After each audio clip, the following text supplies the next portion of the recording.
लपून खासगी मोबाईलनं वाहन चालकांच्या चलनाचे फोटो काढल्यास आता कारवाई होणार आहे. हो, तुम्ही बरोबर ऐकलत. पोलीस लपून किंवा समोरून त्यांच्या पर्सनल मोबाईलवरून तुमच्यावर चलान टाकू शकत नाहीत. बऱ्याच वेळेस पोलीस काय करतात, त्यांच्या पर्सनल मोबाईलमध्ये तुमचा फोटो काढतात, नंतर तो चलान मशीनवर अपलोड करतात आणि तुमच्यावर चलान टाकतात. हे पूर्णपणे चुकीचं आहे. तुमच्यावर चलान टाकण्यासाठी फोटो हा चलान मशीन मधून किंवा कॅमेऱ्याद्वारे कंट्रोल रूम मधूनच टाकता येतो. ते चलान व्हॅलिड असतं आणि ते तुम्हाला भरावंच लागतं. परंतु जर पोलीस त्यांच्या पर्सनल मोबाईल मधून फोटो काढून नंतर तो फोटो चलान मशीनवर अपलोड करून तुमच्यावर चलान टाकत असतील तर ते खूप चुकीचं आहे आणि इनव्हॅलिड आहे. जर पोलीस असं करत असतील तर 112 वर फोन करा किंवा सरळ व्हिडिओ काढा आणि तो सोशल मीडियावर अपलोड करा. याने होतं असं, त्या पोलीस असं करत नाहीत.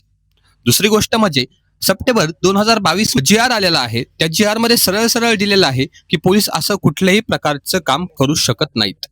तर तो GR जर तुम्हाला पाहिजे असेल तर कमेंट करा GR, मी तुम्हाला तो सेंड करून टाकेल.